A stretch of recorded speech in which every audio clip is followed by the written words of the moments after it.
Hello my dear lovely viewers, আসসালামু আলাইকুম। আজকে আমি আপনাদের সাথে কুশি কাটার বডি দিয়ে সুন্দর এই ড্রেসটি তৈরি করে দেখাবো। তো চলুন মূল ভিডিওতে চলে যাই।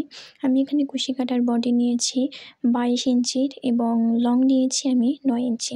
তো আমি এটা 5 থেকে 7 বছর বেবিরা আমি যেই ড্রেসটি করেছি এটা 5 থেকে 7 বছর বেবিরা পরতে পারে। আমি এটা আমার ছোট বোনের জন্য করেছি। যাই হোক, আমি বেঁচে যাওয়া কাপড় দিয়ে এখানে করেছি, তাই আমি কাপড়ের জেনুইন মাপটা বলতে পারছি না। তবে এখানে 1 গজের কম পরিমাণ কাপড় আছে এবং হাফ গজের চেয়ে বেশি আছে, বলতে পারেন 12 গেরার মতো। যাই হোক, আমার বডির নিচের পার্টের লং ছিল 18 ইঞ্চি, তো আমি এখানে 1 ইঞ্চি বাড়তি করে মোট 19 ইঞ্চিতে কাপড়টা মার্ক করে কেটে নিয়েছি।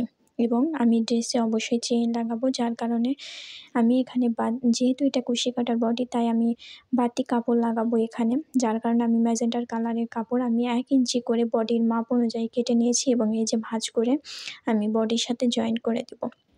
আমি কুশি কাটার বডির সাথে চেইনটা লাগাবো না, আমি কাপড়ের সাথে জয়েন করে লাগাবো।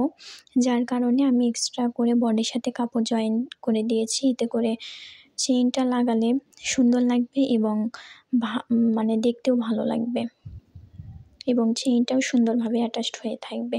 তো আপনারা যদি চেইন না লাগাতে চান, তাহলে যদি টিপ বোতাম দিতে চান, তাহলে আলাদা করে এক্সট্রা কোনো কাপড় লাগানোর প্রয়োজন নেই। যাই হোক, আমি দুইটাই বডির দুই পাশেই আমি কাপড় অ্যাটাচড করেছি, এখন শুধু চেইন অ্যাটাচড করব।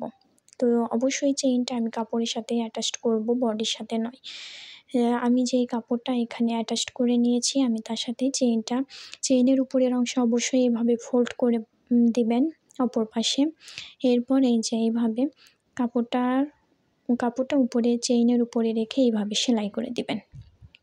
দুই পাশে সেমভাবে করব, অবশ্যই চেইনের উপরের অংশ ফোল্ড করে দিব।